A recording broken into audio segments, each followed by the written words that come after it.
The night had that kind of silence only San Francisco knows: soft wind off the bay, a saxophone drifting from somewhere down the hill, and the faint hum of headlights passing by the Fairmont Hotel.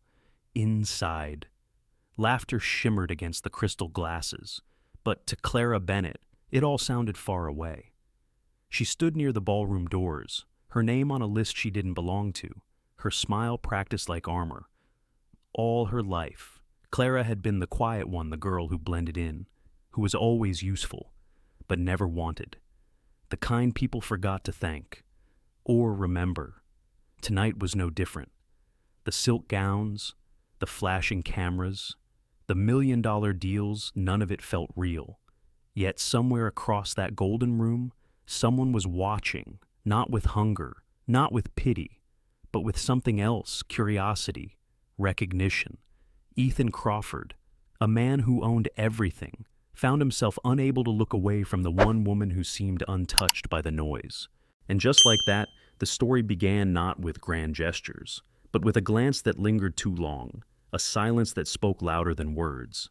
Because sometimes it takes only one night, one unexpected moment, for two lonely hearts to realize that being seen can change everything. Let's go back to that night, when the city lights first met her eyes. The music was smooth, almost liquid, a low jazz number melting through the golden light of the Fairmont ballroom. Crystal glasses clinked like tiny wind chimes. Laughter swirled with perfume and ambition. And somewhere between the chandeliers and the sound of heels crossing marble floors, Clara Bennett stood perfectly still. Her glass of sparkling water caught the light like a diamond she didn't own. Around her, the city's tech elite moved in perfect rhythm: men in tailored suits, women draped in silk and certainty, names that filled magazines, faces that filled headlines. And Clara, a data analyst with a badge that said guest of the sponsor. She didn't belong here, and she knew it. She smoothed the edge of her black dress, borrowed, slightly loose at the shoulders, and tried to look busy studying the art on the wall. In truth, she was just trying to breathe. Every word around her seemed dipped in arrogance, every smile rehearsed. It reminded her of being the kid left unchosen in school games, always watching, never wanted. From across the ballroom, Ethan Crawford noticed her before he meant to. He wasn't looking for anyone. He'd already shaken the hands he needed to shake, smiled the practiced smile, but his eyes caught on the only stillness in the room: a woman not performing. She didn't glance his way, didn't seem to care who he was. That, oddly, made him want to look longer. The host's voice boomed over the speakers, introducing Ethan, founder and CEO of Crawford Dynamics. The visionary behind. The applause came loud and automatic. He lifted his glass, polite, distant. But in that instant, his gaze drifted back and she was still there. The quiet one near the column, her face half lit by gold, half shadowed by doubt. Clara felt the applause wash over her like a wave she couldn't join. She looked down, pretending to text. Somewhere deep inside, a small ache stirred, the kind that comes from being surrounded by everything beautiful and feeling invisible anyway. When she finally stepped toward the balcony doors, it was mostly to escape the noise. The night air was cold, sharp, and clean. The city stretched out below like a sea of stars caught in motion. From here, the laughter inside sounded softer, smaller. Clara leaned on the railing, exhaled, and let the music fade into the distance. She thought of her mother, of long shifts and quiet dinners in their small apartment across town. "You don't have to shine to matter," her mother once said. "Just be kind. The right people will notice." But at 27, after years of being overlooked at work, ignored in crowds, and dismissed by men who wanted someone louder, Clara had stopped believing that.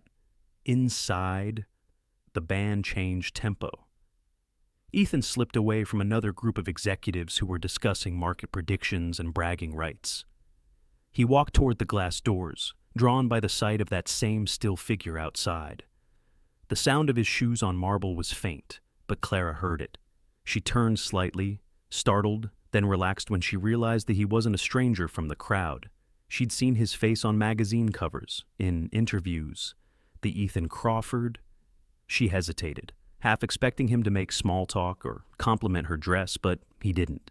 He just stood beside her, both hands resting on the cold metal railing. Too loud in there. His voice was lower than she expected. She nodded. Feels like everyone's talking just to hear themselves echo. A pause, then a small smile from him. You noticed that too.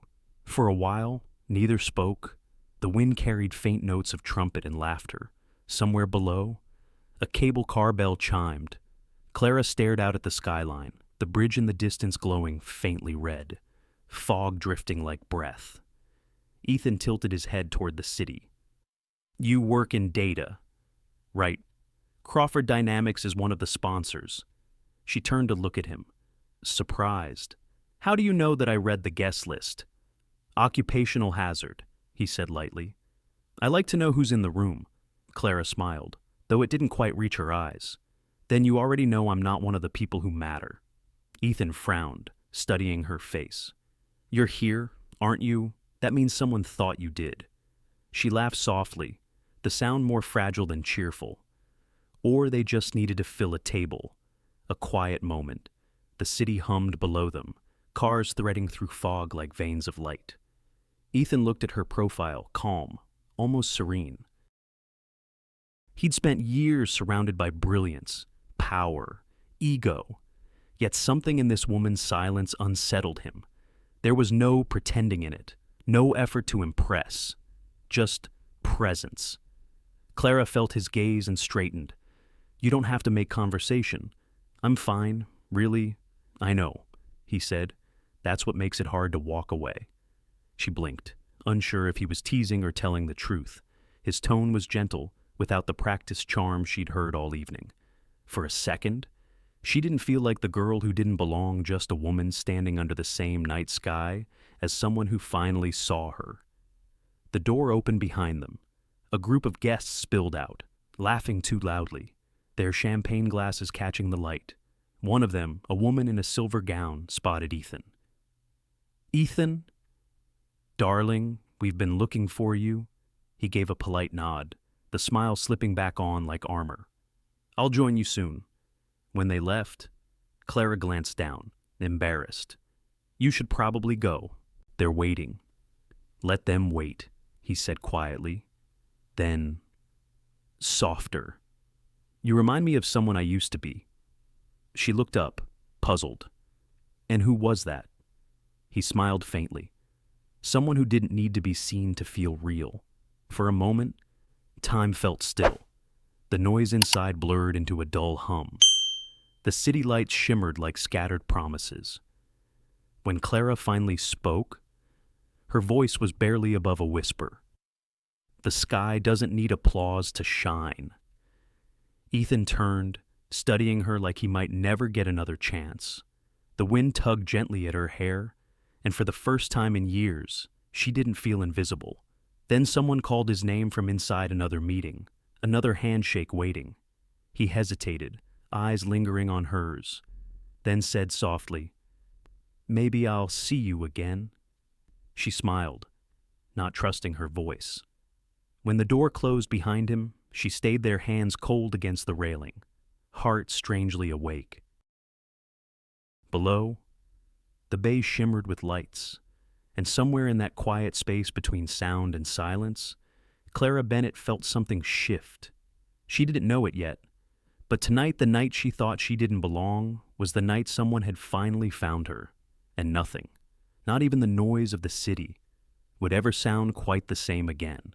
The night had settled over San Francisco like a velvet curtain, soft, blue, and endless. From the balcony of the Fairmont, the city lights shimmered below, scattered across the bay like tiny embers breathing in the dark. The wind carried a trace of salt and jazz, the kind that made you want to stay quiet just to feel it move through you. Clara stood there, arms resting lightly on the railing. Her hands were cold, but she didn't pull them back. There was something comforting in that chill, something that reminded her she was still here, still real, even if no one noticed. Behind her, the muffled sounds of laughter and champagne toasts spilled through the glass doors. Out here, it was just wind and breathing. Then, The door opened again. Soft footsteps. The faint scent of cedar and something sharp. Expensive. Ethan had returned. He didn't speak right away. He came to stand beside her, a few feet away, both of them looking out over the glowing city. For a while, there was only silence, the kind that doesn't need to be filled. Finally, Clara said, almost to herself, "It's strange, isn't it? How success makes people louder, but not happier." Ethan turned his head, studying her profile in the half-light. "You think they're pretending I think they've just forgotten what quiet feels like." Her voice was calm, but there was a small crack in it, the kind that comes from remembering too much. Ethan leaned slightly against the railing. "When I was younger, I thought making enough money would make life peaceful. Turns out, it only buys better noise." That made her smile, a small, honest one. "At least you know it's noise." He laughed softly. "And you, what would you buy if money could fix something?" Clara thought for a long moment. Maybe a place where no one needs to pretend, where you can just breathe, and that's enough. Her voice faded into the wind, and Ethan found himself wanting to ask more about her life, her work, why she looked like someone carrying a weight no one else could see. But something about her stillness stopped him. She didn't owe him her story. She didn't owe anyone that. A minute passed, then another. Below, a car horn echoed faintly up the hill. Clara broke the silence. Everyone inside looks so certain, don't they? Like they know who they are. But maybe that's the trick if you shine bright enough. No one will see the cracks. Ethan tilted his head, eyes following hers. "Do you think I'm one of them?" She glanced at him, her gaze steady, unafraid. "You tell me." He didn't answer right away. For once, he didn't have a line prepared, no polished response, just a breath, long and quiet. "Maybe I am.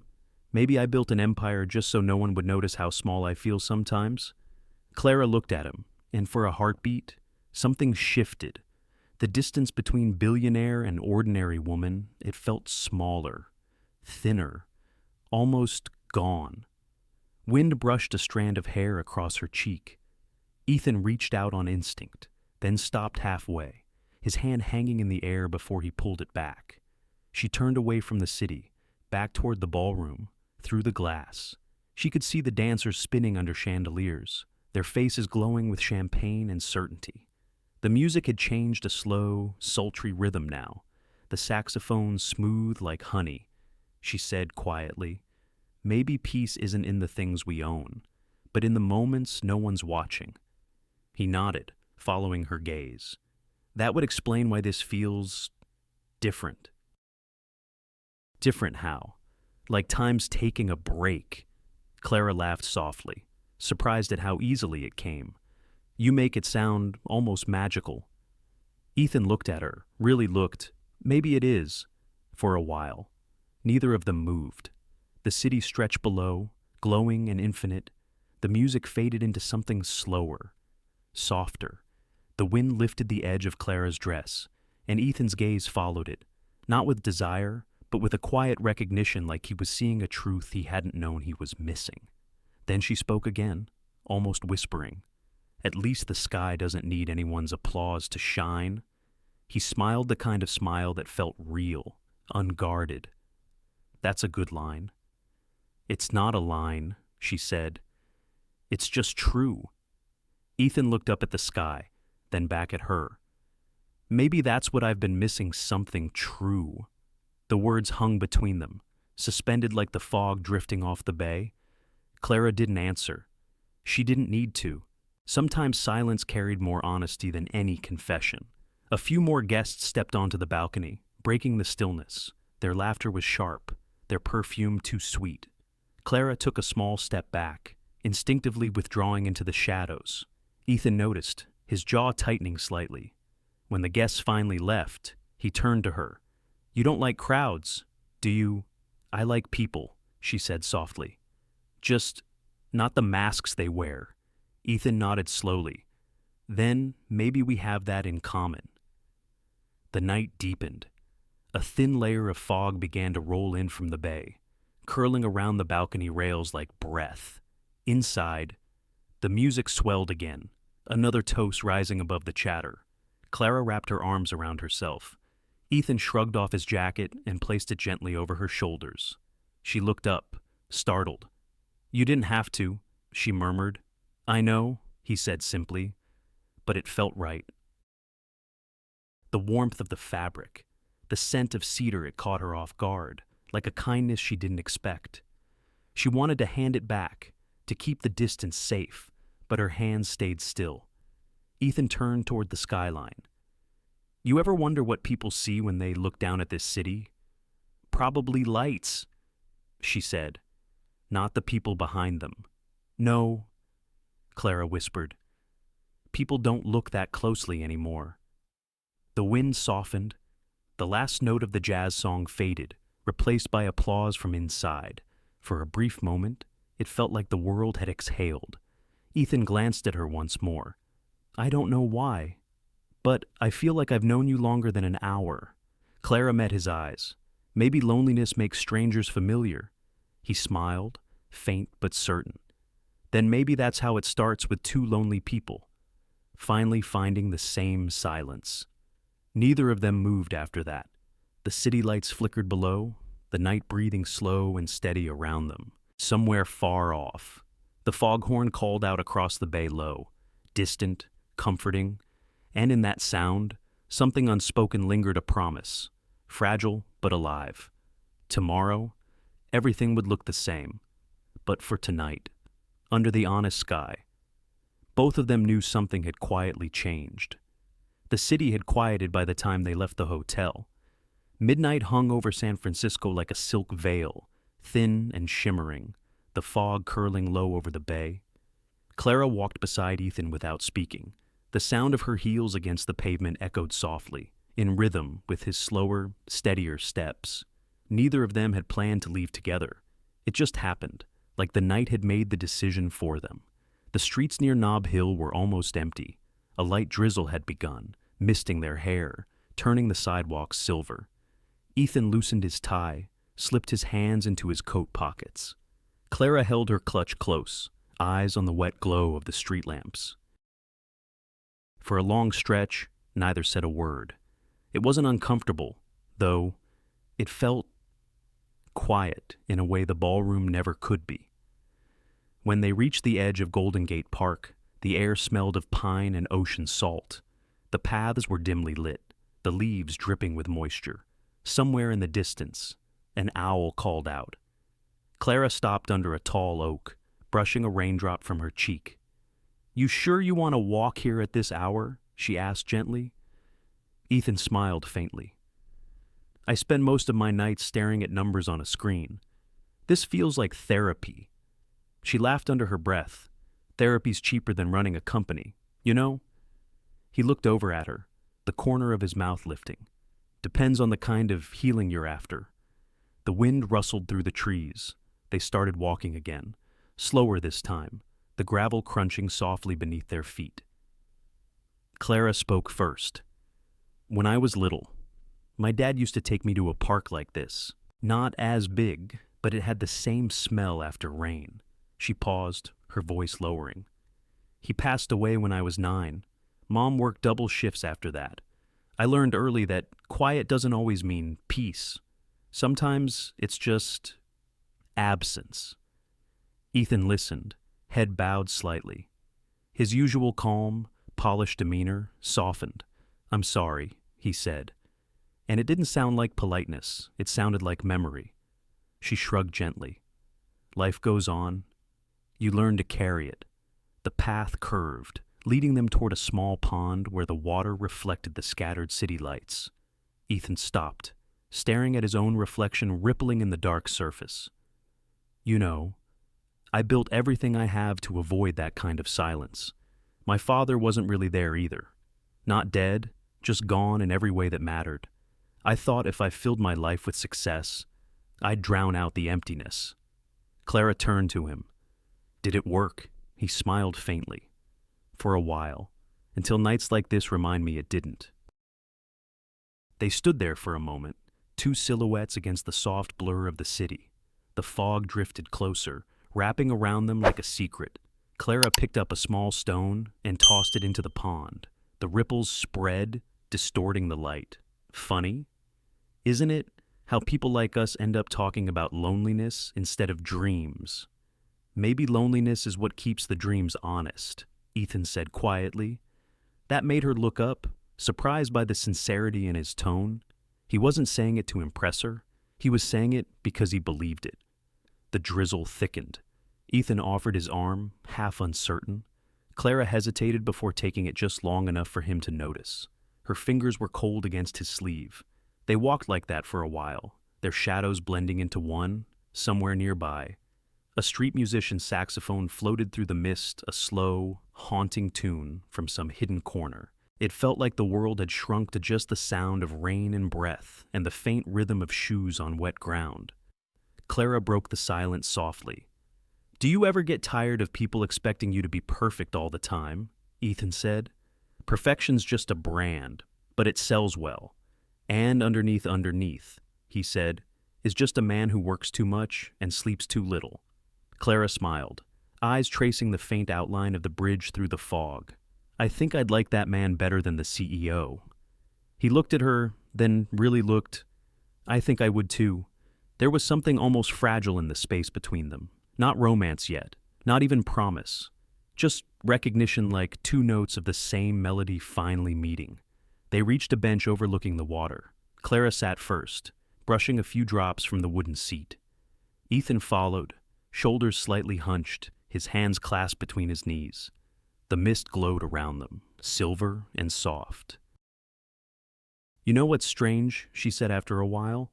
"People always talk about connection like it's loud fireworks, passion, grand gestures, but maybe it's quieter than that. Maybe it's this." He nodded slowly. "Maybe connection's just finding someone who hears the same silence." They didn't speak after that. There was no need. The city's noise was miles away now, just a dull hum beneath the sound of rain on leaves. A single taxi passed on the distant road, headlights sliding across the wet ground. Clara's hair clung to her cheek, and Ethan resisted the urge to brush it back. He wanted to ask her everything about her work, her mother, what she dreamed of when no one was watching. But he knew that would break the spell. Some conversations weren't meant to be rushed. Instead, he said quietly, "Thank you," for what she asked. Surprised. "For talking to me like I'm not a headline?" Clara smiled. "For what it's worth, I don't read the headlines." Ethan let out a soft laugh, shaking his head. "That might be the nicest thing anyone said to me in years." The laughter faded into the night, replaced by something gentler, a quiet understanding. The foghorn sounded again from the bay, low and distant. Clara shivered, pulling his jacket tighter around her shoulders. Ethan looked out at the dark water. "You ever think about how small we are, compared to all of this every day?" she whispered. "But I think that's what makes it beautiful." He glanced at her, and for a fleeting second, he wished the night would never end.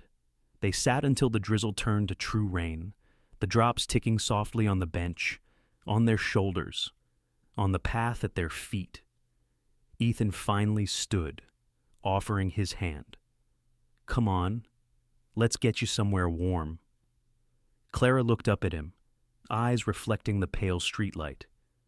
"You sure you're not just looking for an excuse to keep walking?" He smiled. "Maybe both. Maybe."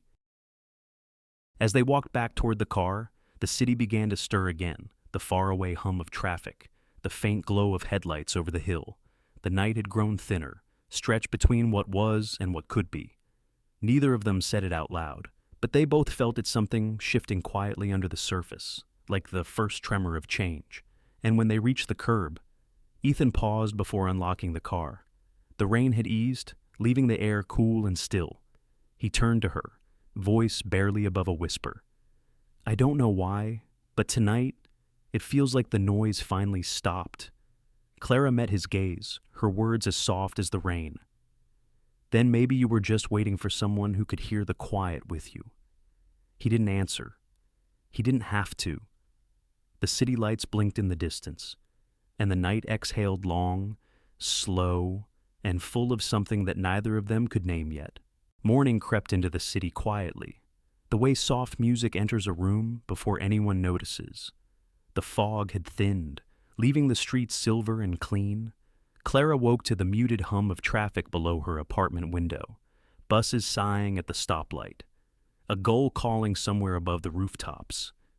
For a moment, she lay still, unsure if the night before had been real or something her heart had imagined while half asleep.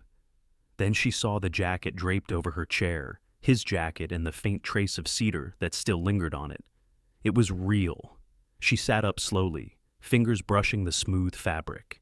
The memory returned in fragments, laughter under the fog, the sound of rain on leaves, his voice saying thank you. The way silence had felt like its own kind of language. It had been nothing and everything all at once.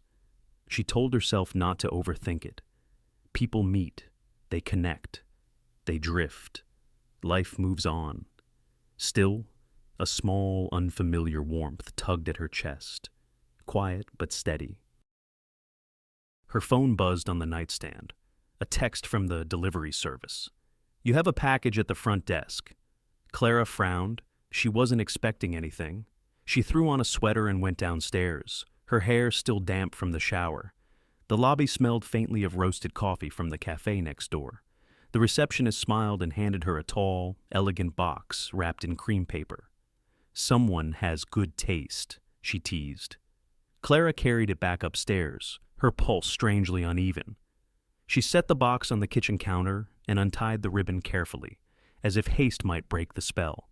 Inside, a bouquet of white tulips rested against soft tissue paper, their petals smooth and luminous in the morning light. There was a small note tucked between the stems, written in firm, clean handwriting. For the woman who made time pause, she stood there for a long moment, staring at the words. A breath escaped her, somewhere between a laugh and a sigh. Tulips, not roses, not lilies, simple, honest, almost humble. She brought them to her nose. The scent was faint, delicate, the kind you had to lean close to notice. For a while, she just looked at them. The clock on the wall ticked softly, and outside, the city began to wake. She placed the bouquet in a glass vase, filled it with water, then stepped back. The flowers looked out of place against her small kitchen, the peeling paint, the stack of unpaid bills on the counter, the mug with a chip along the rim. But somehow, they didn't feel wrong. She touched the edge of the card again, tracing the words with her thumb. For the woman who made time pause. It wasn't the kind of line a man used to charm. It was the kind someone wrote when they meant it. That thought alone made her chest tighten. She made coffee, poured it slowly, trying to busy her hands. The morning light fell across the tulips, making them glow like something alive. She wondered if he'd written the note himself, or if an assistant had ordered the flowers. Men like Ethan Crawford didn't just send things on a whim. Everything about him seemed deliberate, calculated. Yet last night hadn't felt like calculation. It had felt like breathing. Her phone buzzed again, a message from her coworker. "Sophie, you disappeared early last night. Everything okay?" Clara typed back. "Yeah, just tired. Needed air." She almost added, "met someone," but deleted it before sending. Some things were better kept quiet, at least for now. The coffee was warm in her hands. She sat by the window, watching a streetcar rumble past, its bell faint and familiar. Her thoughts kept circling back to Ethan, the way he'd looked when he said, "Maybe I built an empire to hide from the silence." That kind of honesty didn't belong in a man like him, or maybe that's exactly what made it true. A knock on the door startled her. She opened it to find Mrs. Gomez, her elderly neighbor, holding a small package of mail that had been slipped into the wrong box. "These might be yours, dear," the woman said with a kind smile. Then her eyes caught the bouquet on the counter. "Oh my, those are beautiful." "Someone special." Clara smiled faintly. "Just unexpected, Mrs."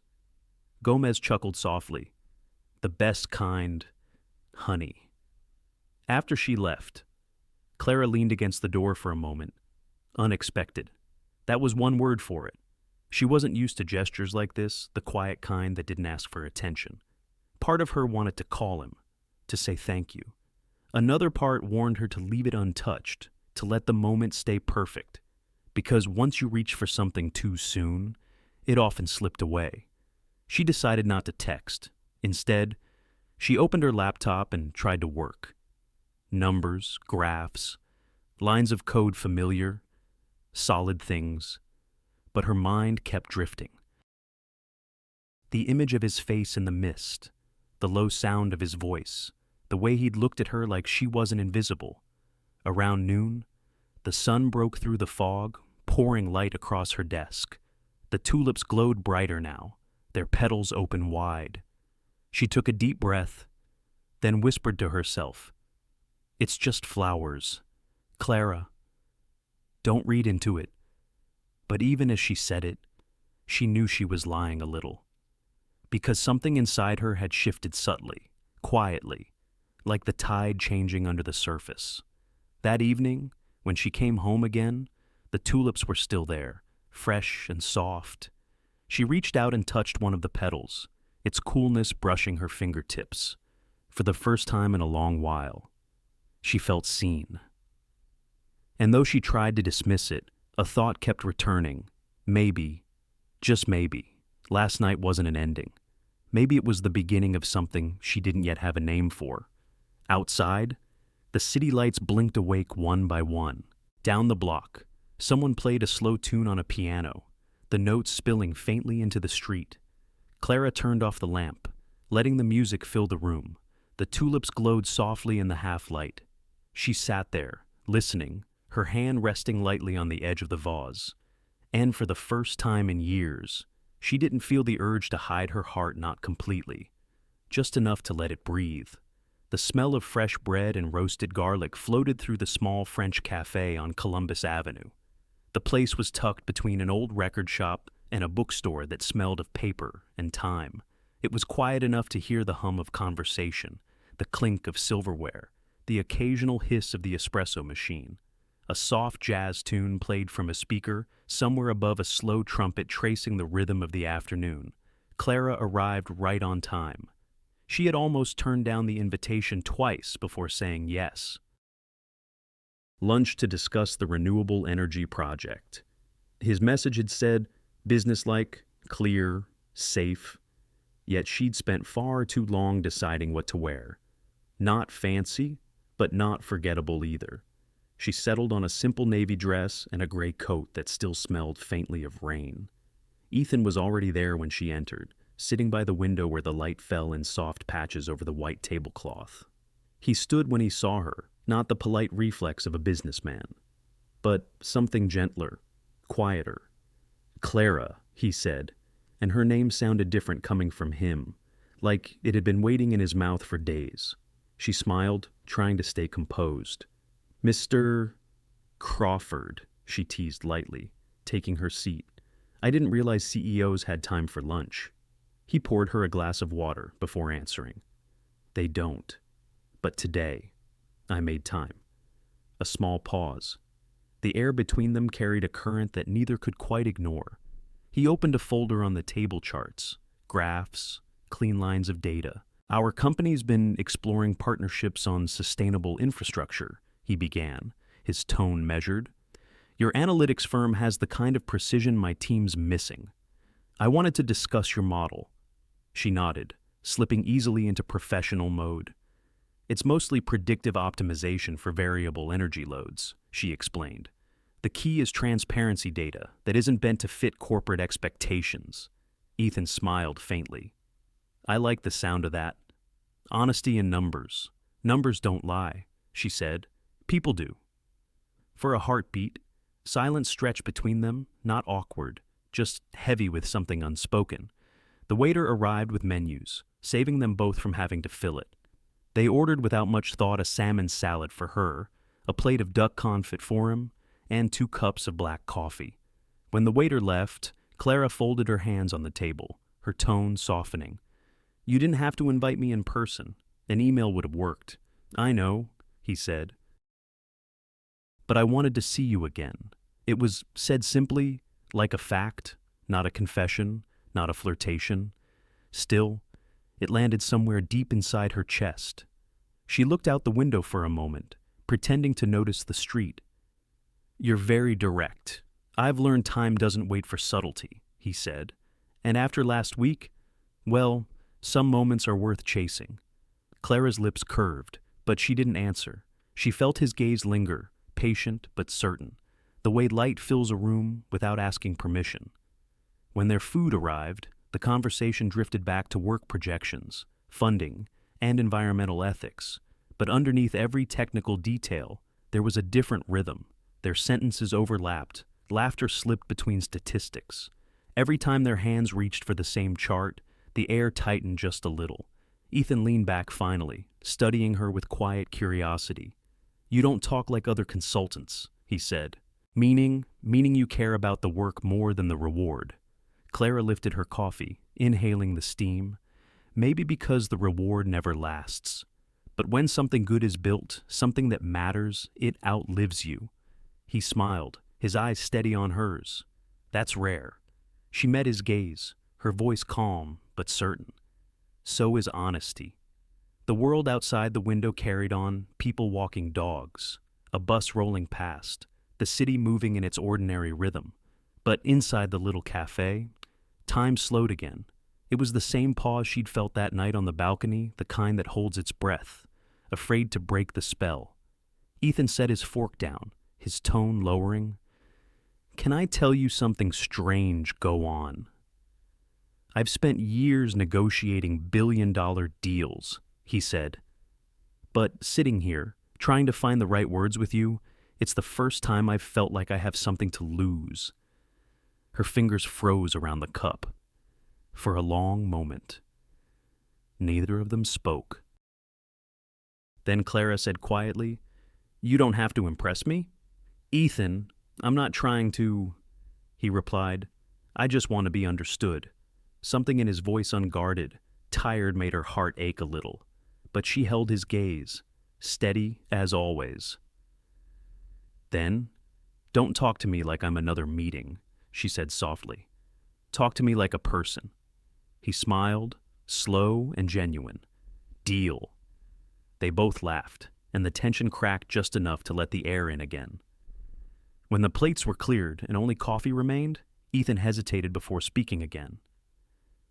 "You know, people assume I can buy anything," he said. "Influence, loyalty, even silence. And can you?" she asked. "Most days? Yes, but not today." His eyes softened, voice quiet. "I can't buy your time or your freedom." Clara tilted her head slightly, studying him. "That's because they're not for sale." He nodded once, as if accepting a truth he'd known but never heard spoken aloud. "You're different." She smiled faintly, though her chest felt unsteady. Or maybe I'm just not for keeping. The words hung there light and sharp at once. Outside, a breeze rattled the cafe door, and the smell of rain drifted in again. They lingered a little longer after the check came, neither eager to end it. Clara watched the condensation slide down her glass, tracing slow lines like seconds refusing to move. When she finally stood, Ethan rose too. "I'll send you the updated proposal tomorrow," she said, adjusting her coat. He nodded, then hesitated. "Clara," she turned. "If you ever decide to sell your time," he said softly, "I'd still rather earn it." Her lips curved, but she didn't answer. She stepped out into the afternoon light, the doorbell chiming faintly behind her. The street smelled of rain again. She paused at the curb, exhaling. The warmth of the cafe still clung to her skin, but the cool air felt good grounding. Somewhere behind her, through the window, Ethan was still standing, watching. She didn't look back, but as she walked away, a thought brushed quietly through her mind, uninvited yet undeniable. Maybe some things aren't meant to be bought or resisted, only felt. And with that, she disappeared into the crowd, the sound of her footsteps blending with the city's heartbeat, soft and sure, like a promise that hadn't yet decided what it would become. The convention center in Los Angeles glowed under the noon sun, all glass and steel and ambition. The air hummed with the kind of energy only big ideas could create conversations about innovation, sustainability, and the future of everything. Inside, hundreds of people filled the hall, their badges flashing under white light, their voices blending into one continuous sound. Clara moved through it quietly, her lanyard tucked neatly into her blazer. 3 weeks had passed since that lunch in North Beach, but sometimes, in the stillness between numbers and code, she could still hear his voice low, patient, almost curious. She hadn't expected to see him here. The conference was global, crowded, full of faces she didn't know. She told herself it was just work, that he was another name on the keynote list. Still, when she caught sight of him on stage, her breath caught. Ethan Crawford, standing in the spotlight, calm and commanding. The screens behind him glowed with charts and projections. The future of energy isn't about power, he was saying. It's about responsibility. The audience leaned in, captivated. He spoke with that rare kind of conviction that didn't need volume. Clara felt something stir pride, maybe, or recognition. She'd seen the other version of him, the one behind the polished mask, and now, watching him here, it was as if both men existed at once. When the session ended, applause filled the hall like rain on glass.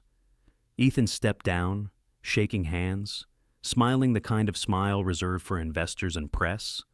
Clara turned, intending to leave before he saw her, but fate, or perhaps something quieter, didn't agree.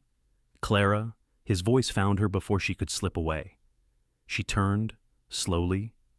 He was standing a few feet away, taller than she remembered, his expression shifting from surprise to something softer. "You're here," he said, almost to himself. She tried to sound casual. "My company's presenting a paper on data transparency. I didn't realize you'd be speaking." "Then we're even," he said with a small smile. "I didn't realize you'd be the one making me forget half my speech." She raised an eyebrow. "You seemed perfectly composed." "Only on the outside," he said quietly. Their eyes met for a moment too long. Around them, people flowed past, journalists, engineers, assistants with clipboards, but none of it seemed to touch the space between them. A volunteer interrupted, asking Ethan to sign a release form. He excused himself, and Clara took the chance to walk toward the exit, her heart unsteady. She told herself she should keep her distance. Whatever this was, it was better left undefined. But then, as she reached the end of the corridor, she heard his footsteps behind her. "Have lunch with me," he said, breath slightly uneven. "There's a small cafe near the courtyard. 15 minutes. No business talk. Just time." She hesitated. The smart answer was no, but her silence lasted too long, and he smiled as if he'd already heard her. Yes. The cafe was small and sunlit, tucked behind a row of palm trees. They sat outside under a white umbrella, the sound of a fountain murmuring nearby. Clara stirred her iced tea, avoiding his gaze. "You don't strike me as someone who does casual meetings," she said. "I don't," he admitted. "But lately I've realized I don't want everything to be calculated. Dangerous thought for a CEO. Maybe," he said, "but not for a man." She looked up then, caught off guard by the quiet sincerity in his tone.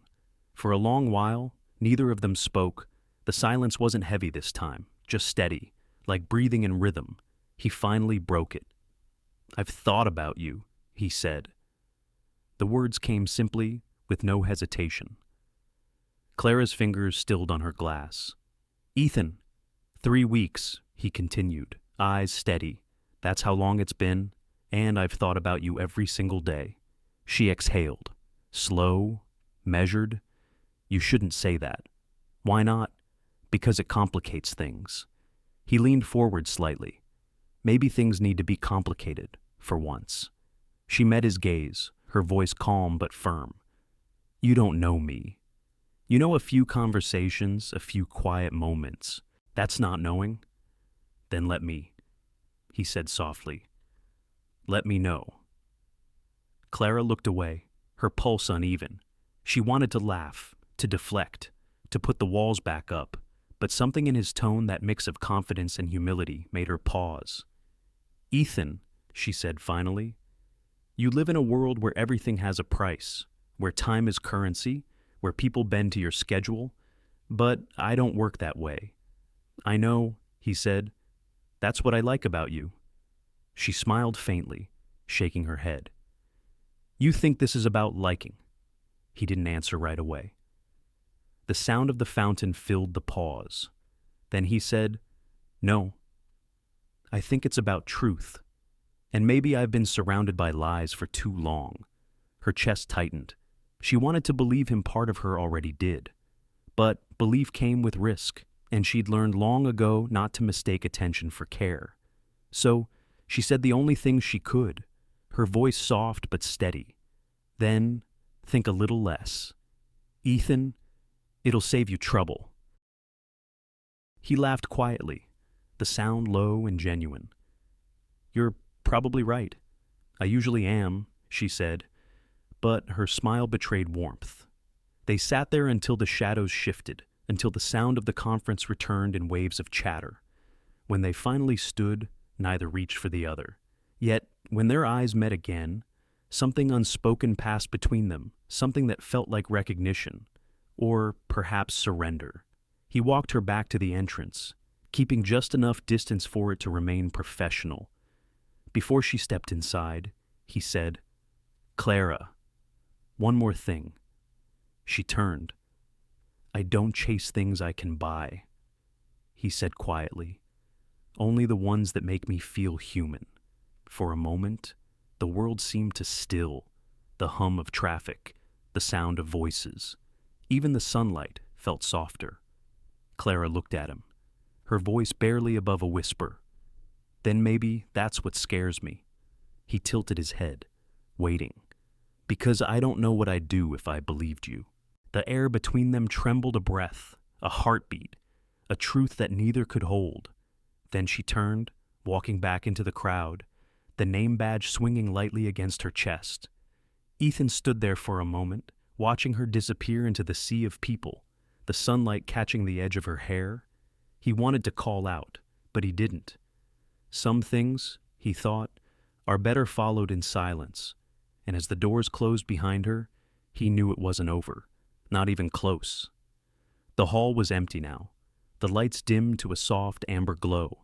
Only the echo of earlier voices lingered, the kind that stay behind after a crowd leaves, like ghosts of laughter and applause. Clara stood near the edge of the stage, her fingers tracing the cool metal of the podium. The air smelled faintly of dust and coffee, of long hours and bright ideas fading into night. Ethan was still there, finishing a few words with a stage manager. When he turned and saw her, something in his expression shifted, like he'd been waiting for her to stay. "Did you ever notice," she said quietly, "how a place feels different once everyone's gone?" He walked toward her, his steps slow against the wooden floor. "Quieter," he said, "more honest." The corner of her mouth lifted. Honesty's rare at conferences like this. "Then maybe that's why you stand out," he replied. There was no one else now. Just them. And the faint hum of an overhead light that flickered once, then steadied. The silence between them wasn't empty. It was thick, pulsing, full of everything they hadn't said. Clara felt her pulse in her throat, felt the way the room seemed to lean closer. She started to speak, but her voice caught halfway. Ethan took one more step toward her. His tie was loose, his sleeves rolled up. The careful CEO exterior stripped down to something human. "You make it very hard to pretend," he said. Clara's eyes met his. "Pretend what? That I don't care?" The air stilled, her chest tightened, but she didn't look away. "You shouldn't say that," she whispered. "I've already said it," he replied. For a long moment, they just looked at each other. Her heart was loud now, louder than reason. She felt it in the way her breath shortened, in the way her hand twitched at her side. He reached up, slow enough for her to move away if she wanted. His fingers brushed her jaw, light, unsure. "Clara," he said, her name almost a breath. And then he kissed her. It wasn't sudden, it was patient, like a thought that had been forming for weeks, waiting for the right silence to land in. His hand lingered at the base of her neck, his other resting against her back. It wasn't possession, it was discovery. A question, not an answer. For a few seconds, the world dissolved. The city outside disappeared. The cold air, the crowd, the careful boundaries all gone. Just warmth, steady and unexpected, like stepping into light after too long in the dark. But then, before the moment could root itself, Clara pulled back, slowly, carefully, as though afraid the air might break. Her eyes met his, not angry, not cold, but filled with something deeper, quieter, sadness, maybe, or fear of hope. "Don't," she said softly. "Don't make me believe in something that isn't meant to last." Ethan froze. His hand fell away, fingers brushing the air where she had been. He wanted to speak, to tell her it wasn't a game, that it wasn't strategy or curiosity, but the words refused to come. Clara took a step back. "You're kind. Ethan. Maybe too kind. But kindness can be dangerous when it feels like love." Her voice trembled at the edge of steadiness. He could see it, the part of her that wanted to stay, and the part that had learned too well what leaving costs. He whispered, "It's not a moment to me." She smiled then, small and tired. It always starts that way. There was nothing else to say. The silence swelled again, softer now, like the tide after it spent itself. She turned, walking toward the exit. Her heels clicked faintly, the sound echoing through the empty room. Ethan stood where she'd left him, his breath shallow, his hands still hanging uselessly at his sides. When she reached the door, she paused, not to turn around, not to second guess, just to breathe. "Good night, Ethan," she said quietly. And then she was gone. The door closed with a hush. The light above flickered again, casting long shadows across the stage. Ethan sank onto the nearest chair, elbows on his knees, his gaze unfocused. The taste of her still lingered, a mix of coffee and rain, and something unnameable. He exhaled, long and slow. The echo of her words replayed in his mind. "Don't make me believe in something that isn't meant to last." He wanted to argue with her, to promise permanence in a world that never kept its word. But deep down, he knew she was right. Everything in his life had been built on moments polished, fleeting, transactional. Maybe this one felt different precisely because it wasn't supposed to. Still, there was something in her voice, a fracture, a hesitation that told him she didn't truly want to walk away. She was protecting something. Maybe herself, maybe him, maybe both. He looked toward the door again, half expecting her to reappear. But the only sound was the faint hum of the city beyond the glass walls. Outside, the sky was bruised purple, the last light fading behind the skyline. He stood, running a hand through his hair, the air heavy with the ghost of her presence. In another world, maybe she would have stayed, but not tonight. Tonight was the kind of night that teaches patience, the kind that leaves behind a mark too gentle to forget, too painful to chase. Ethan turned off the stage lights one by one until only the exit sign glowed red in the dark. He stood there for a moment, staring at it, a reminder that all doors lead somewhere, even the ones you're not ready to open. And as he stepped outside, the cool air hit his face, sharp and sobering. He whispered to no one. I wasn't pretending. But the night didn't answer. It just held the silence the same way she had, before she walked away. And somewhere, deep beneath the ache, a quiet truth began to take root. She hadn't said goodbye. Not really. Just good night. The first whisper came on a Monday morning, soft, casual, the kind that hides behind a smile. By noon, it had multiplied, traveling through hallways, slipping between cubicles, tangled in the low hum of office chatter. By Tuesday, Everyone at the firm had heard some version of it. Clara Bennett, the one from the data team she's seeing Ethan Crawford. No one said it directly to her face, of course. They just looked longer when she walked past, their conversations cutting off mid-sentence, their voices dropping into that too polite tone people use when they already believe the worst. At first, Clara thought she could ignore it, work harder, stay quiet, keep her head down. But rumors have a way of growing roots. They twist through walls, find their way into inboxes, meetings, and even the eyes of people who once smiled at you kindly. By Wednesday morning, her supervisor asked her to come to the executive floor. A discussion, he called it. But the word landed heavy. The elevator ride felt endless, a slow climb through glass and silence. When the doors opened, she was greeted by the assistant of Helen Morris, the company's data director. "She's expecting you," the assistant said softly. Helen's office was spacious and spare, clean lines, tall windows, a city view that seemed to stretch forever, the kind of place where power spoke without raising its voice. Clara stood in the doorway for a second before Helen looked up from her desk. "Come in, Clara. Sit." Her tone was even, neither kind nor cold. The sound of the door clicking shut seemed to echo louder than it should have. Helen studied her for a moment before speaking again. "You've been with the company for 2 years now?" "Almost 3, Clara replied. "You've done good work, reliable, consistent, quiet." Helen's eyes didn't leave hers. But lately, quiet isn't the word people are using. The words hit with a calm precision. Clara's stomach tightened, but she kept her posture straight. If this is about the rumors, Helen raised a hand slightly. "Stopping her? It is. And I want to hear your version before I decide what I believe." There was no accusation in her voice, only expectation, the kind that demanded honesty. Clara took a slow breath. "There's nothing to tell. Mr. Crawford and I met through a professional collaboration. That's all?" Helen's gaze didn't waver. "And outside of work?" "Outside of work," Clara said, her voice steady. "We happen to attend the same events, but nothing inappropriate, nothing unethical." Helen leaned back, fingers lacing together.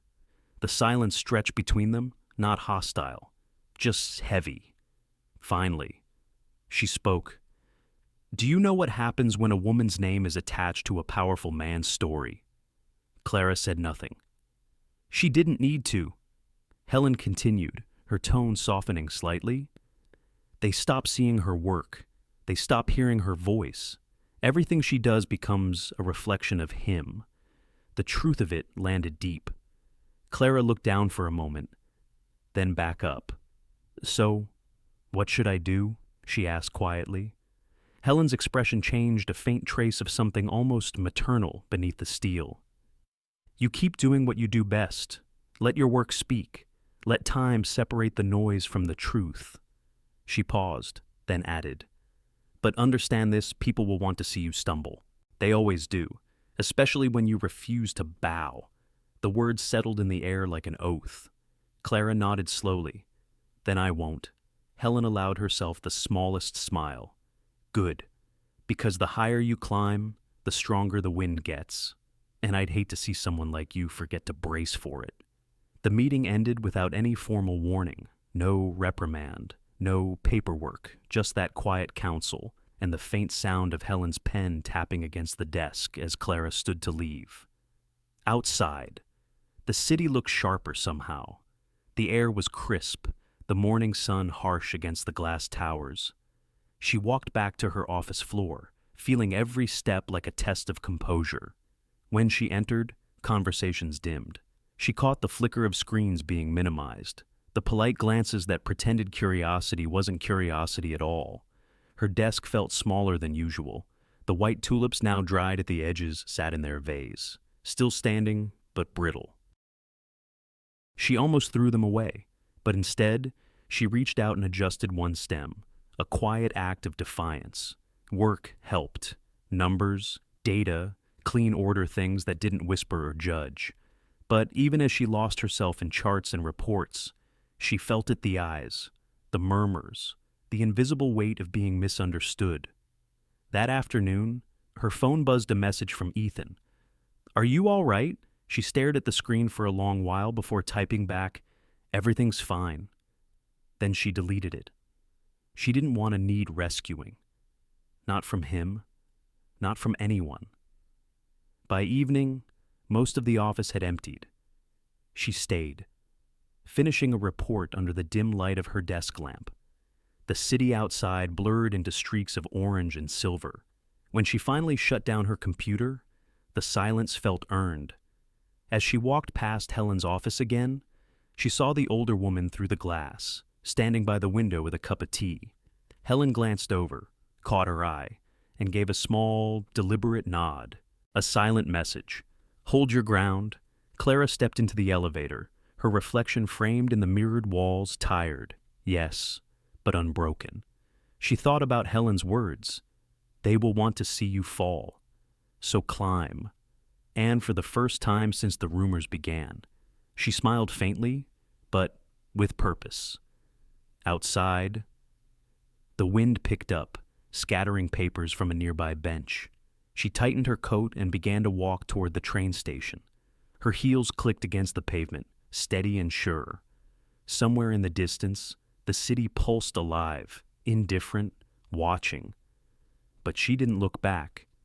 Because that night, Clara Bennett decided something quietly, firmly, irrevocably. If they wanted to make her small, she would rise taller. And when the noise grew loud again, she would let it pass like wind against a mountain. The phone rang just after 9, the kind of ring that splits the quiet, sharp and wrong. Clara had been working late again, trying to lose herself in data and things that could be controlled, measured, fixed. But the sound froze her. She hesitated before answering, a quiet dread already forming somewhere deep inside.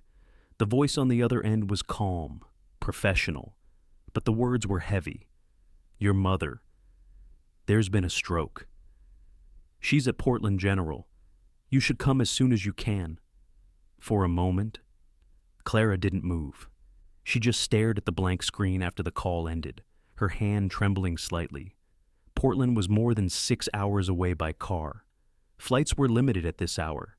She felt the room closing in the hum of the refrigerator, the muted city noise outside, the scent of cold coffee. Everything suddenly too loud, too still. She began moving without thinking, tossing clothes into a bag, searching for her passport, her charger, her coat. Her hands wouldn't stop shaking. She kept hearing the doctor's voice, steady and impersonal, but her mind had already filled in the blanks. The thought of her mother, small and fragile, alone in that white hospital bed. Then came the knock, soft, firm, familiar. She froze, slowly opened the door, and there he was, Ethan. He didn't look like the CEO the world knew. No suit, no Polish, just a dark sweater, tired eyes, and a kind of stillness that carried weight. In his hand, car keys glinted faintly under the hallway light. "Clara," he said quietly. "I heard." Her throat tightened. "How your assistant called mine when you didn't answer. I'm sorry if that crossed a line." She shook her head, unable to speak. He looked past her shoulder, saw the half-packed bag, the trembling hands. Then he simply said, "The car's downstairs. Let's go." She blinked, confused. "Ethan, you don't have to." "I know." His voice was soft, almost matter-of-fact, "but I'm coming anyway." There was no grand gesture, no offer of comfort, just presence quiet, unwavering. Within minutes, they were on the highway. The city lights faded behind them, replaced by long stretches of dark road and the hum of tires on asphalt. Neither spoke for a while. The silence felt heavy, but not unbearable. Clara stared out the window, her reflection faint against the glass. "She was fine last week," she murmured, mostly to herself. "We talked about her garden. She was complaining about the neighbor's cat digging up her tulips." Ethan glanced at her, then back at the road. "Sometimes life doesn't give warnings." She nodded, her voice brittle. She raised me alone. After Dad passed, she worked double shifts just to keep the lights on. I used to think she was indestructible." Her voice cracked on the last word. Ethan didn't reach for her hand. He didn't try to fill the space with comfort. He just drove steady, sure his presence the only constant sound against the rhythm of the road. "After a while," he said quietly, "you don't have to hold it together right now." Her eyes stayed fixed on the passing blur of highway lights. "If I don't, I'll fall apart, then fall apart," he said. "You're not alone." The words were simple, but they broke something open. She turned her face away, tears slipping silently down her cheeks. The world outside blurred city to suburbs, suburbs to forest. The car heater hummed softly, warm air brushing her fingers. She wanted to say thank you, but couldn't. The words felt too small for what he was doing, for the way he stayed. Not out of duty, but choice. Hours passed. The sky began to pale, streaks of gray and soft pink unfolding over the hills.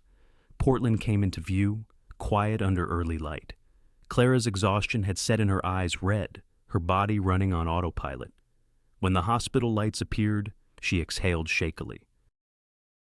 Ethan parked, turned off the engine, and looked at her. "I'll wait here," he said. She shook her head immediately. "No, you don't have to." "I know," he repeated, the same steady tone, "but I will." Inside.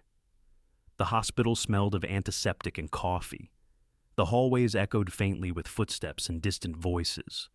Clara moved through it like someone half dreaming, guided by the nurse to her mother's room. When she saw her pale, motionless, a maze of wires and monitors, her knees almost gave out. She sat beside the bed, reaching for her mother's hand. It was warm, barely, the kind of warmth that slips away if you don't hold tight enough. "Hi, Mom," she whispered, her voice trembling. "It's me." Her mother didn't stir. Only the soft, rhythmic beep answered back. Clara stayed there for what felt like hours, whispering fragments of memories, the smell of cinnamon toast in the mornings, the songs they used to hum while folding laundry, the nights when laughter carried them through bills they couldn't pay, the kind of small, invisible love that holds people together. When she finally stepped outside the room, the dawn light had fully broken. The waiting area was empty except for one man sitting quietly with 2 cups of coffee in hand. Ethan looked up when she approached, his eyes tired but kind. He handed her 1 cup. "They didn't have decaf," he said softly. She took it, managing a small, fragile smile. "That's okay." They sat side by side in silence. The kind of silence that wasn't meant to fix anything, just to keep the world from collapsing. "After a while," she said, "you didn't have to stay." "I know," he said again, "but sometimes staying is the only thing that matters." Clara looked at him, then really looked. The man who didn't make promises, who didn't say the right things, who simply showed up when she needed someone most. And in that quiet waiting room, surrounded by the hum of machines and the smell of coffee gone cold, she realized something she hadn't understood before, that love the real kind doesn't always come with declarations or rescue. Sometimes it's just someone sitting next to you when the world tilts, someone who doesn't ask you to be strong, but believes you will be, anyway. She looked down at her hands, the paper cup warm between them. "Thank you," she whispered. Ethan didn't answer. He didn't need to. Outside, the morning light stretched across the parking lot, soft and gold. The day was just beginning, and somewhere between fear and gratitude, between grief and quiet strength, Clara felt something shift again, gentle, but certain. The kind of shift that happens when you realize you're not as alone as you thought. The morning light in Portland was gentle that day, the kind that didn't rush the world awake, but brushed softly against it, as if asking permission. The hospital corridor smelled faintly of antiseptic and lavender soap from the night shift. Clara had been there all night, half asleep in the chair beside her mother's bed, the sound of machines marking each fragile second.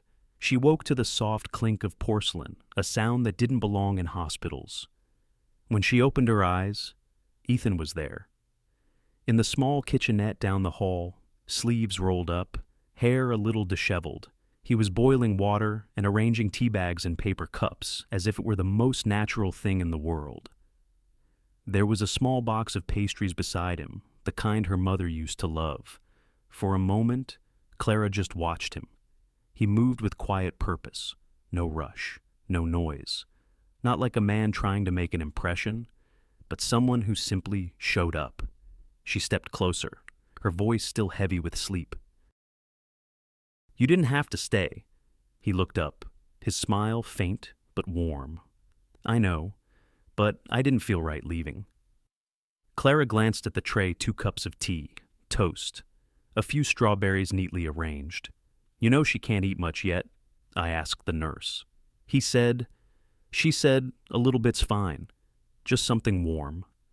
The simplicity of it, the thoughtfulness, undid something inside her. Her mother stirred as they walked back into the room. The light through the blinds cut soft lines across her face. She looked small in that bed, smaller than Clara had ever remembered.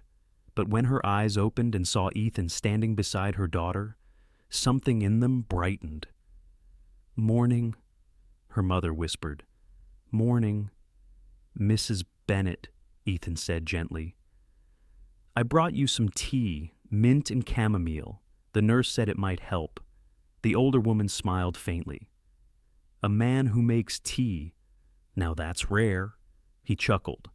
"It's my best skill, actually." "Then you're already ahead of most," she said. Clara couldn't help it. She laughed softly. The sound fragile but real. Ethan helped adjust her mother's pillow, his movements careful, respectful.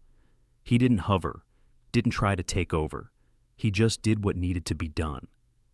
When her mother's hands trembled, he steadied the cup for her. When she coughed, he waited quietly. No rush, no pity. At one point, her mother looked at him for a long time, the kind of look that weighs and understands. "You're kind," she said. "Not because you have to be, but because you choose to." He hesitated, his voice low.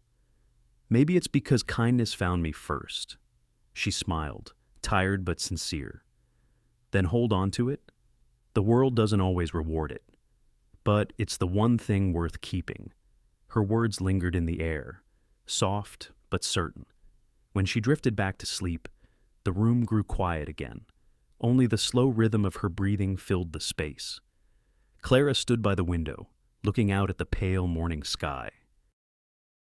Portland was waking up, delivery trucks humming, birds gathering on the power lines, the world moving on as if nothing extraordinary had happened. Ethan joined her, holding a cup of coffee. "She's strong," he said quietly. "She always has been," Clara replied, "even when she shouldn't have to be." He nodded. "Reminds me of someone else I know." She turned, a small smile playing at her lips. "Don't start." "Wasn't going to," he said, just stating the obvious. The warmth between them was different now, not charged, not uncertain, just steady. They didn't talk about what had happened between them before the kiss. The distance, the silence, none of it needed words this morning. There was something sacred about this quiet, about the way presence could speak louder than explanation. Later that day, after the doctors came and went, Clara stepped out to stretch. When she returned, Ethan was sitting by her mother's bedside again, reading softly from an old magazine he'd found in the waiting area. The way he read, gentle, unhurried, making her mother laugh quietly, made Clara stop at the doorway. She didn't move for a while, just watched. It hit her then. How different this was from everything she knew about love. It wasn't dramatic or loud. It wasn't built on words or promises. It was the way he poured tea without being asked. The way he didn't try to fix what couldn't be fixed. The way he was there. Her mother caught her watching and smiled faintly. "He's a good one," she whispered when Ethan stepped out to take a call. Clara sat down beside her. "He's unexpected. That's usually how the good ones arrive," her mother said. Then, after a pause, "Don't overthink it. Just let people show you who they are." Clara looked down, her voice barely above a breath. "I'm not used to people staying." Her mother's eyes softened. Maybe that's the point. The words landed quietly but deep. When evening came, Ethan returned with dinner soup, bread, and a small bunch of tulips he had found at a nearby stand.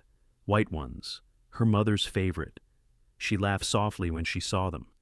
"You have good taste, I've been told," he said, glancing briefly toward Clara, and for the first time in what felt like forever, the room didn't feel like a hospital. It felt like home fragile, temporary, but real. As night fell, Ethan stood by the door, coat in hand. "I'll come by tomorrow morning," he said. "You should rest." Clara nodded, her voice quiet. "Thank you for everything." He smiled that same calm, grounded smile she was beginning to recognize. "You don't have to thank me. I'm exactly where I want to be." And when he left, the space he'd occupied still felt full, not of noise or presence, but of something gentler. Something that stayed. Clara looked over at her mother, now asleep, the tulips glowing faintly in the dim light. She realized then Ethan hadn't come to save her. He hadn't tried to make the pain disappear. He'd just chosen to be there. And in that simple, unspoken act, she understood what love, real love, might actually mean. It's not about rescue. It's about standing still when the world is falling apart. And sometimes, that's everything. The storm began with a single photograph. One frame, her hand on his sleeve, sunlight bending through the hospital window, a moment too human to belong to headlines. But by morning, it was everywhere. On news sites, gossip columns, social media feeds. The reclusive CEO and the quiet analyst caught together in Portland. The words blurred into noise speculation, judgment, fascination. Clara woke to the sound of her phone buzzing nonstop. Dozens of messages, missed calls, her company email filled with urgent subject lines. The air in her apartment felt heavier somehow, like the calm before thunder. When she arrived at work, the silence hit harder than the whispers. Conversation stopped mid-sentence as she passed. She kept her chin up, her steps even. Her badge beeped at the glass door like nothing had changed, though everything had. At her desk, she opened her laptop and began typing not a statement, not an explanation, just code. Data didn't judge. Algorithms didn't ask questions. The noise outside her monitor could wait. But it didn't wait long. By noon, she was called into the conference room. The air was thick with tension, the blinds half closed. Around the table sat the senior team, the ones who never raised their voices because they didn't need to. Helen was there, too, calm as always. Her eyes found Clara's briefly, steady and unblinking. Across from them sat Ethan. He looked like he hadn't slept, his tie slightly loosened, his expression a mix of anger and restraint. "Mr. Crawford," one of the board members began, his tone clipped. "We need to address the matter at hand. This situation is affecting investor confidence." Ethan's jaw tightened. "You mean the rumors? Call them what you want." Another said, "Your photo with Ms. Bennett has raised questions about her position, her role, and her integrity." Ethan cut in, voice low but sharp. No one answered. The silence was confirmation enough. Clara sat still, hands folded, eyes down. Every word in the room felt aimed at her, even the ones not spoken. Helen finally spoke. "We can't control public perception, but we can control how we respond to it." She turned to Clara. "Would you like to speak?" Clara looked up, her voice calm, almost gentle. "There's not much to say.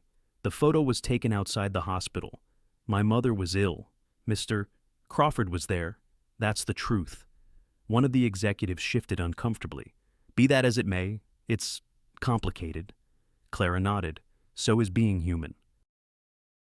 The words landed softly, but they carried weight. Even Helen's expression flickered a hint of approval, quiet and quick. Ethan leaned forward.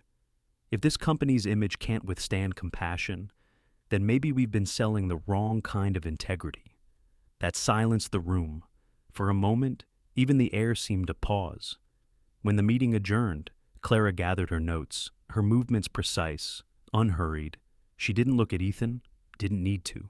His gaze followed her all the way to the door. Outside, the world was still watching. Articles multiplied. The internet did what it always did: devour, distort, move on, and come back for seconds. But Clara stayed still. She worked. She met deadlines. She smiled when she had to, listened when others spoke, and built quiet walls of professionalism around herself. One afternoon, while reviewing a data report, she overheard two co-workers whispering nearby. "She's either fearless," one said, "or pretending too well." Clara didn't turn. She just breathed, because pretending had never been the goal. Surviving was. That evening, as the sun slid low over the city, she stepped out onto the balcony of the office. The wind tugged at her hair, cool and sharp. From up here, the city looked distant, almost forgiving. She closed her eyes, letting the sound of traffic blur into rhythm. Behind her, the door opened. "I didn't want to make it worse," Ethan said softly. "But I can't stand by while they talk about you like that." She turned, her face unreadable. "Then don't. Just keep doing your job. That's how they'll stop talking." He frowned. "That's not fair to you. Fairness isn't what people look for in stories. Ethan, they look for sides. I'm not choosing one." He stepped closer, his voice lower.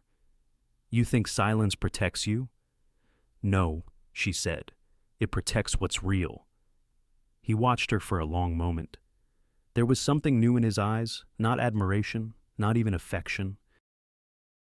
It was understanding. Maybe for the first time, he saw what it meant to live under the weight of scrutiny and still stand tall. "Clara," he said quietly, "you're stronger than you think." She smiled faintly. "No, I've just had practice." The sky deepened to a burnt gold, then to blue. They stood side by side for a while, not speaking, just breathing, below. The city moved on fast, loud, indifferent. Above, the wind softened. Later that week, the storm began to fade. Another headline took its place. The world's attention, like weather, shifted elsewhere. But inside the office, something had changed. People watched Clara differently now, not with pity, but with a strange respect. During the next team briefing, Helen mentioned Clara's name first. The new energy grid model, and Ms. Bennett led that. Quietly, efficiently. While the rest of us were distracted, applause followed, hesitant at first, then steady. Clara didn't look up. She just nodded, her pulse steady, her breath calm. After the meeting, Ethan found her in the hallway. "You didn't say a word back there," he said. "I didn't need to," she replied. He smiled, slow and genuine. "You know, I used to think power was about being heard. And now I think it's about knowing when silence says more." For a moment, neither spoke. The noise of the office hummed around them, keyboards clicking, doors closing, phones ringing, ordinary life resuming its rhythm. Then Ethan said quietly, "I've seen courage before, but not like that." Clara met his gaze, a quiet warmth flickering beneath her composure. "Courage isn't loud, Ethan. It's just steady." He nodded slowly, almost reverently, and as she walked away back to her desk, back to her work, Ethan watched her, the noise of the world fading in the background. For the first time in a long time, he understood what grace looked like in motion. It wasn't defiance. It wasn't pride. It was calm. The kind of calm that could stand in the middle of a storm and make even thunder hesitate. The Crawford estate sat on the edge of the bay like a monument to old money, every window polished, every shadow deliberate. The driveway stretched nearly a quarter mile, lined with oaks and lanterns that glowed like watchful eyes. As the car slowed to a stop, Clara caught her reflection in the glass. Calm face, steady breath. But her hands betrayed her, tightening slightly in her lap. Ethan glanced over. "You don't have to do this tonight," he said quietly. She smiled, the kind that didn't reach her eyes. "You said that about the conference, the board meeting, and the press storm. And yet, here we are. He nodded, half amused, half worried. My mother can be direct. I prefer direct, she said. It saves time. Inside, the house was silent in that expensive way, marble floors, muted colors, the faint smell of white lilies arranged by someone paid to care. Every detail spoke of control, of legacy carefully guarded. Margaret Crawford was waiting in the dining room, a woman of grace sharpened by experience, her hair silver, her eyes the same shade of gray as her son's, though colder. She rose as they entered, offering her cheek to Ethan, then extended her hand to Clara with polite distance. Ms. Bennett, she said. It's good to finally meet the woman my son refuses to stop talking about. Clara shook her hand, her tone even. Thank you for having me. Mrs. Crawford. They sat. The table was long enough for a board meeting, the silverware aligned with military precision. The first course arrived in silence, something delicate and French. Clara focused on the small rituals, napkin folded, glass lifted, posture straight. The kind of discipline her mother had taught her: never show nerves to people who expect you to have them. For a while, conversation stayed polite. The weather, the foundation's projects. A few questions about her work, but beneath it all, Clara could feel the temperature shifting, subtle, slow, inevitable. It was Margaret who broke the surface first. You work with data, is that right? She asked. Yes, Clara said. Renewable systems, mainly optimization and predictive modeling. Impressive, Margaret replied, but not exactly a world of power. Ethan frowned. Mother? No, it's fine, Clara said softly, meeting Margaret's gaze. You're right. It's not a world of power, but it is one of purpose. Margaret's lips curved not quite a smile. Purpose is admirable, but purpose doesn't always protect you, especially in families like ours. Clara set her fork down gently. I don't expect protection, Mrs. Crawford. Margaret leaned back slightly, her voice calm but edged. Then what do you expect? From him? From this, Ethan started to speak again, but Clara lifted a hand, just a small gesture, asking for space. What I expect, she said, is to be seen as I am, not as a risk, or a rumor, or a headline. And what about the name? Margaret's eyes didn't waver. Crawford carries weight. Ms. Bennett, it can open doors, but it can crush people too. You think you can live with that? The question hung between them like a blade. Ethan tensed, ready to intervene. But Clara's expression remained composed. She inhaled slowly, steadying her voice. I'm not afraid of weight, she said. I've carried my own all my life. Margaret tilted her head. That's not what I asked. Clara's gaze softened, not defiant, just deeply sure. Then let me say it differently. I don't mind the weight of his name. I just don't ever want our love, if that's what this becomes, to be treated like it's one more burden he has to bear. The room went silent. Even the clock on the far wall seemed to stop. Ethan looked at her then, his eyes flickering with something between pride and awe. Margaret, however, didn't react, not at first. She simply studied Clara, the way her hands rested calmly on the table, the way her tone never wavered. Finally, she spoke, voice lower now. You remind me of someone. Clara blinked. Who myself, Margaret said. And for the first time that night, her voice held a trace of something human: nostalgia, perhaps, or regret. Dinner continued after that, but the air had changed. The questions softened. Margaret asked about Clara's mother, about her work, her travels. The tension didn't vanish completely. It never does in rooms built on power, but something shifted. A quiet respect began to take root. Later, as dessert was served, Margaret set her spoon down and said, You know, I used to think love made people weaker, that it distracted them from duty. Clara met her eyes, and now Margaret's gaze flicked briefly toward Ethan. Now I think it's the only thing that makes duty worth bearing. The conversation ended there. When they finally stood to leave, Margaret offered her hand again. This time, Her grip lingered a moment longer. "Good night, Ms. Bennett. Good night, Mrs. Crawford," Clara said, her voice gentle. "And thank you for the honesty." Outside, the night was cool and still. The lights from the house shimmered against the bay. Ethan walked beside her, silent at first. "Finally," he said, "you didn't just survive dinner with my mother. You disarmed her."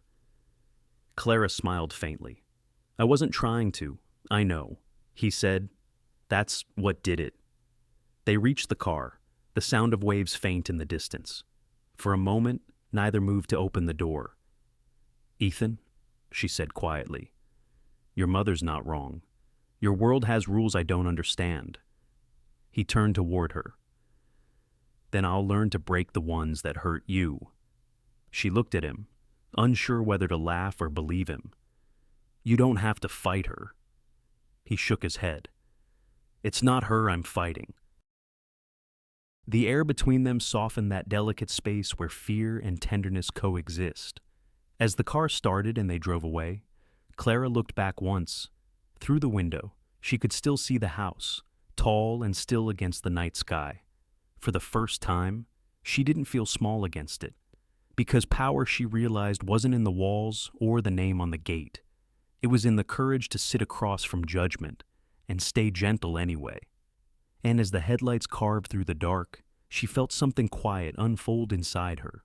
Not triumph, not victory, just peace. A fragile, steady kind of peace that said, "I belong here." Whether they see it or not, the house was quiet again. The kind of quiet that hums beneath the surface, like air waiting to break. Morning light poured through the tall windows, soft but cold, catching the edges of the silver frames that lined the walls.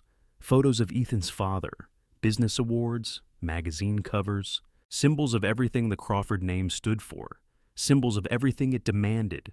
Ethan stood by the fireplace, still in the same shirt from last night. He hadn't slept. The dinner kept replaying in his mind Clara's calm voice, his mother's sharp questions, the silence that followed her answer. That one sentence had unsettled the room, not because it was defiant, but because it was true.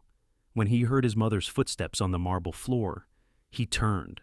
Margaret entered the room with the poise of someone who never rushed, even when emotions tried to. She wore a dark robe, her hair pinned back neatly, her face unreadable. "You're up early," she said. "So are you." He replied. "I couldn't sleep," she admitted, her tone clipped, distant. "Seems we both have things on our minds." Ethan crossed his arms. "We do." For a moment, neither spoke. The air between them thickened, carrying the weight of everything unspoken. Finally, he said, "You were hard on her." Margaret's gaze didn't waver. "I was honest." "There's a difference," he said quietly. She exhaled, moving toward the window. "You think I don't see what's happening? You've always been driven, Ethan, focused, but this woman, he interrupted, has done nothing but hold her ground with grace, even when the world decided to question her worth." Margaret turned sharply, eyes flashing. "And you think that qualifies her to stand beside you, to carry this name, this legacy?" He took a slow breath. "If carrying a name means she has to surrender who she is, then I don't want it either." The words landed like a stone. Margaret blinked, stunned. "You don't mean that?" "I do," he said simply. She stared at him, searching for the boy she'd raised, the one who'd learned how to hold a fork before he could tie his shoes, who knew never to raise his voice in boardrooms, who was taught that appearances kept the world turning. But what she saw now wasn't defiance. It was conviction. "Ethan," she said, softer now, "your father built everything we have. He sacrificed everything for this name. You don't just throw that away for love," he asked, his voice steady. "Is that the word you can't say?" Her lips parted, but no sound came. He stepped closer, lowering his tone. "You taught me discipline, strategy, control, but you never taught me what to do when I feel something that doesn't fit neatly into those rules. Margaret's eyes glistened briefly, but she looked away. Feelings fade, names don't. Ethan shook his head. No, Mother, fear doesn't fade. It just changes shape. And I think you've been living in yours for a long time. That struck her too direct, too raw. She turned sharply, her hands gripping the edge of the mantel. Don't presume to understand me, she said. He hesitated, then spoke softly. Then help me. Explain it. For a long moment, the only sound was the faint ticking of the clock. Margaret's shoulders sank slightly. When she finally spoke, her voice was quieter than he'd ever heard it. When your father died, she said, I thought love was a weakness. I thought it was what made him careless, vulnerable. He trusted people, too much. And when the board turned on him, when the press tore him apart, love didn't save him. It destroyed him. She turned, her eyes suddenly tired. So I made a choice. I built walls. I kept this family standing. But don't mistake that for coldness. Ethan, it was survival. Ethan's jaw tightened. I'm sorry you had to survive that way. But I won't. Her breath caught. You'd risk everything for her. Yes, he said without hesitation. Because, for once, it's not about risk. It's about truth. She makes me honest. About who I am and who I want to be. Margaret looked at him. Really looked. There it was again. That same look she'd given his father once, long ago, when she was still learning how to protect love without breaking it. She saw now how much her son resembled the man she'd loved, the same steadiness, the same quiet stubbornness. Her voice trembled slightly when she said, And if she can't bear the name, then I'll leave it behind, he said. I'd rather build something new than lose her trying to fit her into a world that was never made for her. For a long time, neither spoke. The morning light climbed slowly across the floor, touching the old photographs, the silver, the glass. Finally, Margaret said, You're just like him. I'll take that as a compliment, Ethan said softly. A small, reluctant smile flickered on her lips, brief, but real. It wasn't meant as one, she said, though her voice had softened. He smiled faintly. Maybe that's what makes it one. She turned away, her hand brushing lightly over the edge of an old photo frame, a younger version of herself standing beside her husband. The light caught on the glass, reflecting years of distance, of silence, of pride mistaken for strength. After a moment, she said, Ethan, I may not understand the way you love her, but I see it, and it's different. He waited. She makes you less like me. She continued, and maybe that's what you need. The words hung there fragile, unplanned. He stepped closer and, without saying anything, placed his hand gently over hers. For the first time in years. She didn't pull away. Outside, the ocean shimmered faintly through the window, the water catching light the same way memories catch breath. Margaret looked up at her son, the man who'd inherited not just her strength, but his father's heart. Ethan, she said quietly, don't waste that courage. If you're going to love, do it without apology. He nodded, eyes soft. I already am. When he left the room, the air felt lighter. The house, for once, didn't seem so hollow. Margaret stood alone for a moment, her gaze fixed on the horizon, somewhere in the stillness. She whispered to the past, not for forgiveness, but for release. And in another part of the city, Clara sat by her window, unaware of the conversation unfolding miles away, unaware that someone had just chosen her, not out of impulse, but out of conviction. Sometimes love doesn't roar. It just stands quietly, refusing to retreat. And that morning, Ethan Crawford stood taller for it. It began in silence, not the kind that follows endings, but the kind that precedes beginnings. The morning light stretched across Ethan's office floor, soft and gold, touching the plans scattered across his desk. Blueprints, projections, notes written in his quick, deliberate hand. For months, he had been building something that wasn't for profit or power or legacy. something cleaner, something alive. The world called it Pure Core Foundation, a nonprofit initiative focused on renewable energy reclamation. But for Ethan, it was more than that. It was redemption. He stood by the window, looking out over the city, the same skyline that had once defined success for him. Now, it just looked like a web of lights craving renewal. Behind him, the door opened quietly. Clara stepped in, holding a folder close to her chest. Her hair was pulled back loosely, her expression calm but curious. "You called," he turned, his smile small but real. "I did." She placed the folder on his desk, glancing at the sketches. "So this is it." "This is it," he said. "No investors, no shareholders, just work that matters." There was a pause long enough for the weight of that sentence to settle. Then, softly, she said, "You're serious about this." "I've never been more serious about anything." He meant it, and she could see that. Something in his eyes, that quiet steadiness she'd come to recognize, told her this wasn't another project. It was a promise. She opened the folder.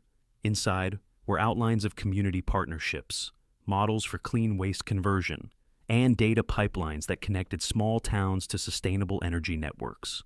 Her fingers traced the graphs, the details meticulous yet human. "You'll need a team for this," she murmured. "I was hoping you'd lead the data branch," he said. Clara froze for a second, then looked up. "You're asking me to come back.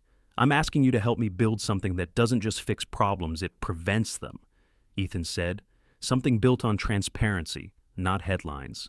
She didn't answer immediately. Instead, she walked to the window beside him. Outside, cranes dotted the horizon, their silhouettes like patient giants. "You know what you're doing, right?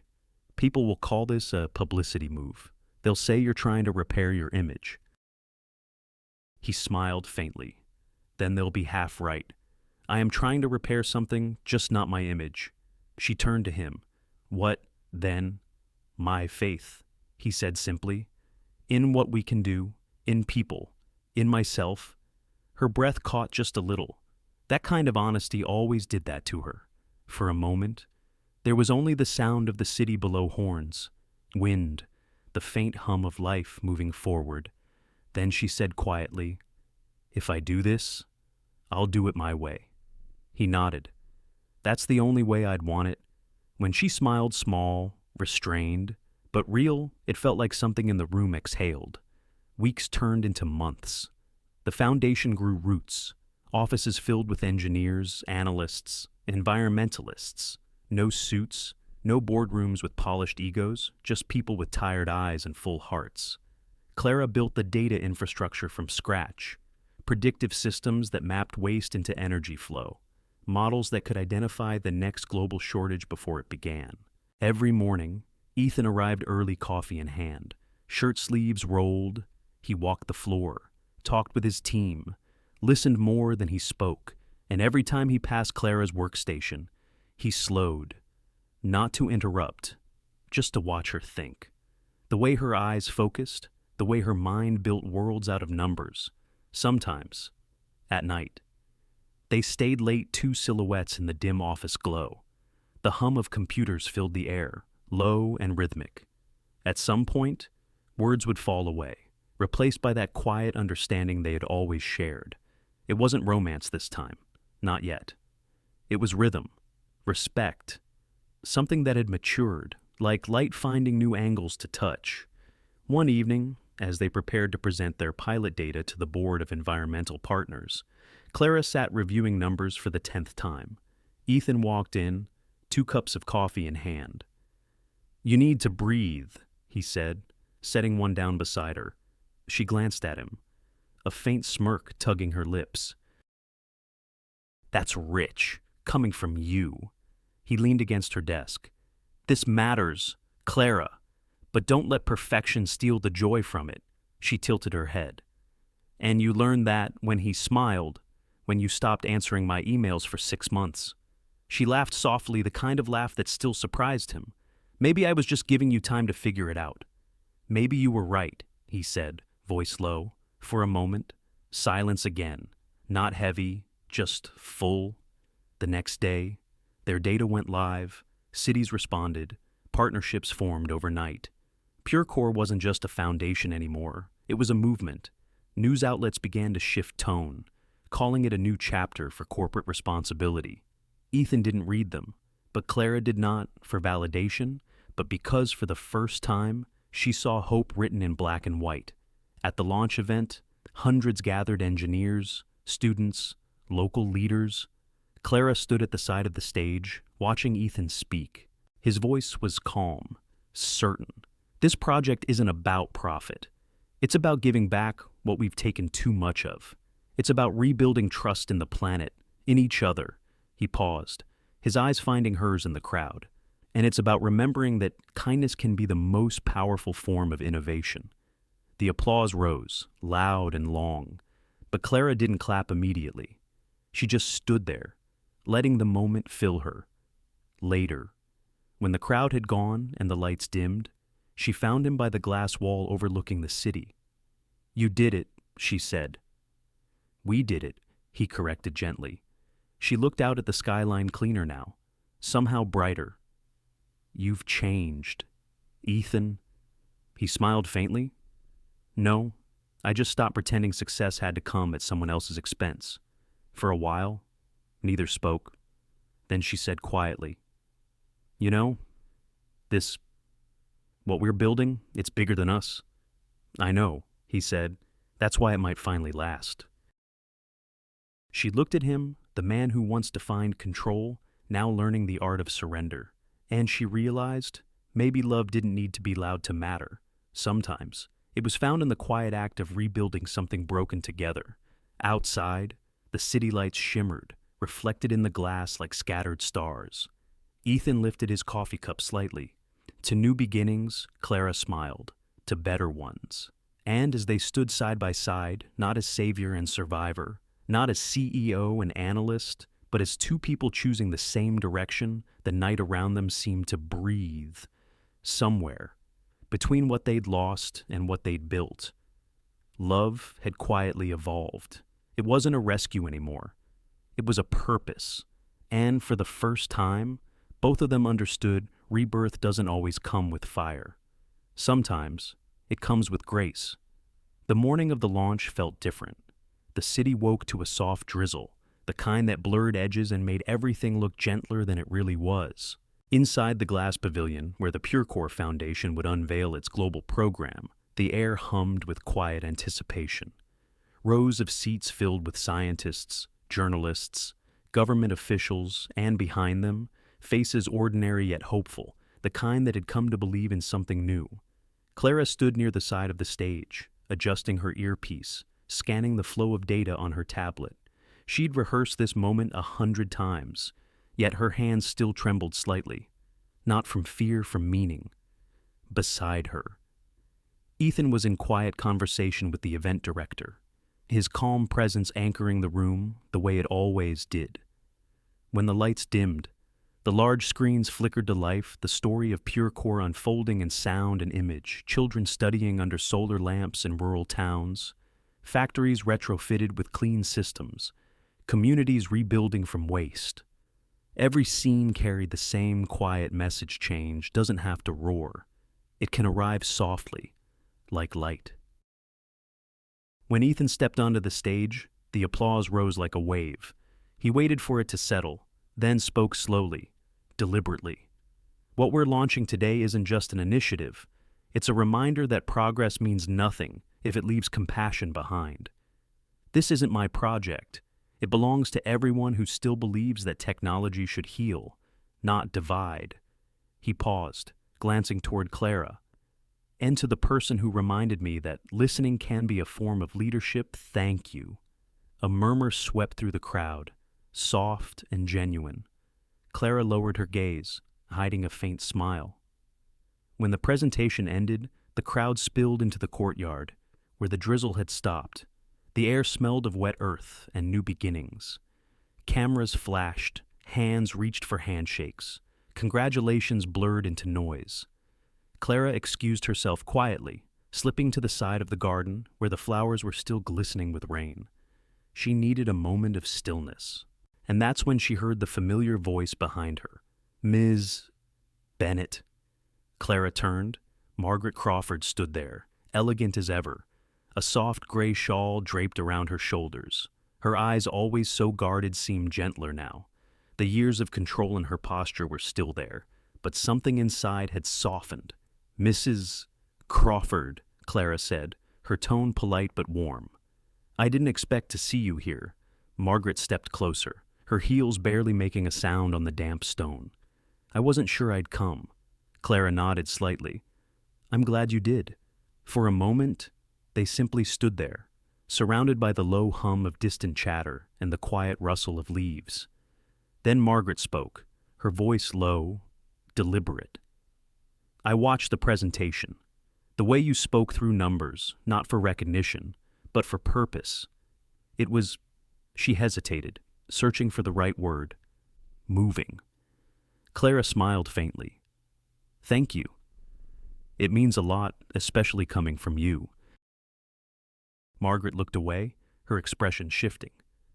You've helped my son find something I thought he'd lost long ago.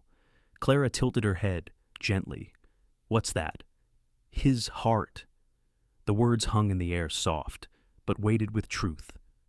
Margaret continued, her eyes glistening faintly.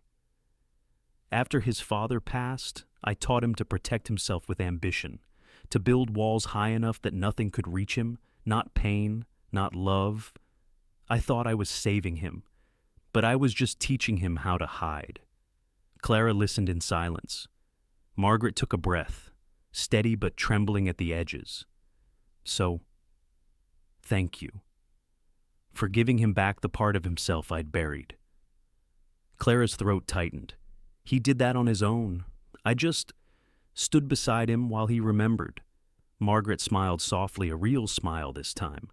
Then perhaps that's the hardest thing of all. They stood quietly for a moment, the drizzle turning into a fine mist. Then Margaret reached out, resting a hand on Clara's arm. You're stronger than I gave you credit for, she said. I see now why he chose you. Not because you fit his world, but because you make it larger. Clara's eyes glistened, though she said nothing. Sometimes gratitude didn't need words. Across the courtyard, Ethan emerged from a cluster of people, scanning the crowd. When he saw the two women standing together, his steps slowed.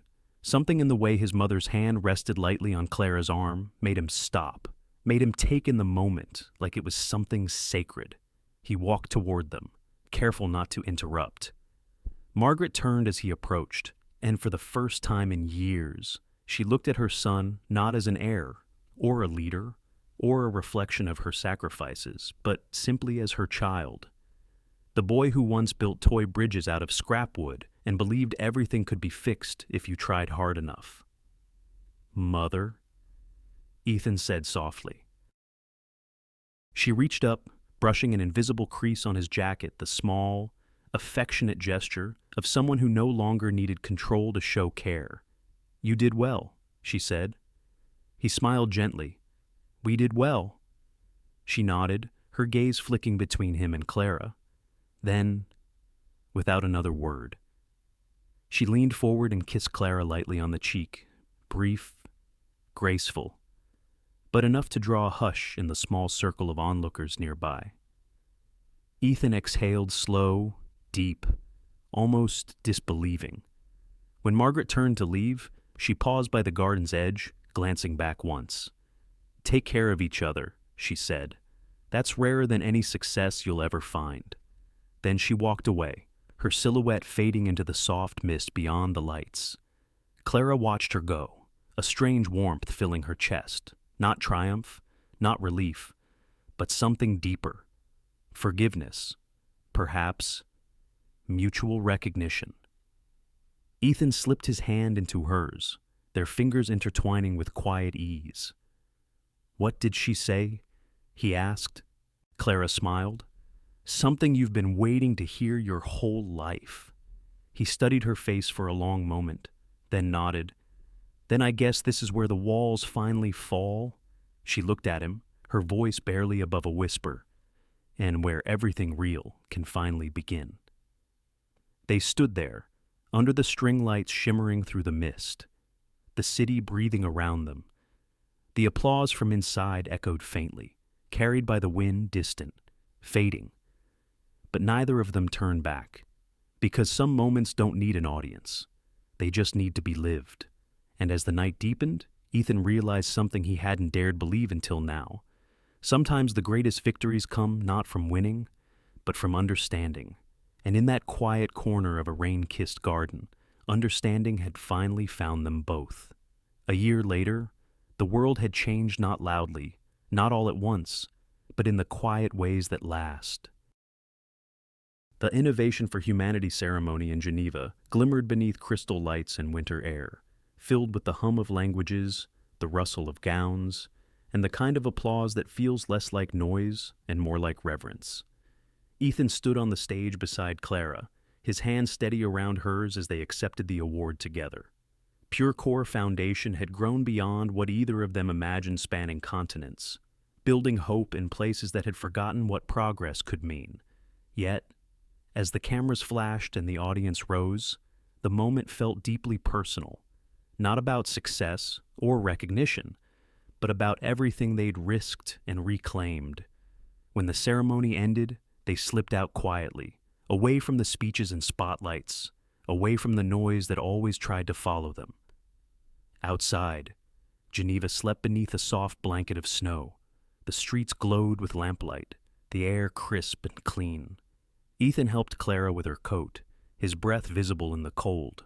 "Do you realize," he said softly, "it's been exactly 1 year since PureCore began."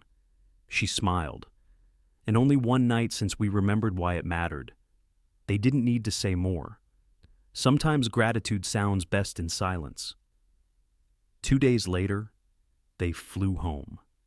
San Francisco greeted them with mist and ocean light, that familiar mix of gray and gold. It was early morning when they arrived, too early for the city to fully wake. Yet, somehow, it felt like the right hour to revisit the beginning. Golden Gate Park stretched before them, quiet and glistening from the night's rain. The same path, the same air, the same faint hum of life that had once wrapped around two strangers who didn't yet know what they would mean to each other. They walked without hurry. The gravel crunched beneath their shoes, the world still wrapped in that silver-blue calm of dawn. At one point, Ethan stopped, turning toward her. "Do you remember this spot?" he asked. She nodded. "The night we talked about stars and honesty?" He smiled, his eyes soft. The nighttime stood still. A gentle wind brushed past, stirring the leaves. Clara tucked her hair behind her ear, her gaze drifting toward the horizon. The first hint of sunlight was touching the water, gold slipping into gray like a slow breath. "Back then," she said quietly, "I thought moments like that don't last, that they were meant to end before you could name them." "And now?" he asked. She looked at him, her voice barely above a whisper. "Now, I think they never really end. They just change shape." Ethan stepped closer, his expression tender. "Then maybe we've been living in that same moment all along." She smiled. "Maybe we have." He reached into his coat pocket and took out a small envelope, simple, unmarked. Inside was a photograph, slightly faded at the edges. It was taken at the launch of PureCore, candid and imperfect. Clara standing by the data board, sunlight cutting across her face, her eyes full of quiet focus. He handed it to her. "I had this printed the day after the launch," he said. "I wanted to remember what real purpose looks like."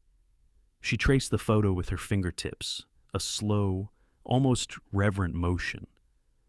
"And you kept it?" "I carried it," he said, "everywhere." There was something achingly pure about the way he said it. No flourish, no dramatics, just truth. She slipped the photo back into his hand and closed his fingers around it. "Keep it," she whispered, "for the man who learned to see hearts before headlines." The sun broke then, full and quiet, spilling gold through the trees. The world seemed to hold its breath. Ethan looked at her, eyes reflecting that same light, and for a moment, neither of them moved. Then, softly, he said, "No more Maybe next time. Clara, she met his gaze, her smile trembling just slightly. No, this time, it's forever. He reached for her hand. Their fingers intertwined, fitting in that familiar way that felt less like discovery and more like remembering. They stood there as the city stirred awake cars in the distance, the faint laughter of joggers, the smell of coffee drifting from somewhere nearby. Ordinary sounds, yet somehow sacred in their ordinariness. Because that's what life had become for them now, not grand, not flawless, but beautifully real. Clara leaned her head against his shoulder, watching the sun climb higher. You know, she said quietly, for years I thought being wanted meant being chosen. But now I think it's simpler. How he asked, being wanted, she murmured, is when someone stays. Not because they have to, but because they choose to. Even when it's quiet. He didn't answer. He just kissed the top of her head, a gesture both promise and peace. A flock of birds crossed the sky then, black silhouettes against gold light, their wings catching the morning. The park shimmered, dew turning to sparkles on the grass.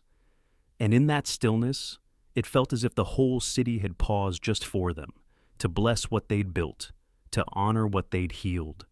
They began to walk again, slow and unhurried, their steps falling in sync. The photo rested in Ethan's pocket, warm from his hand, the past behind them, the future open wide ahead.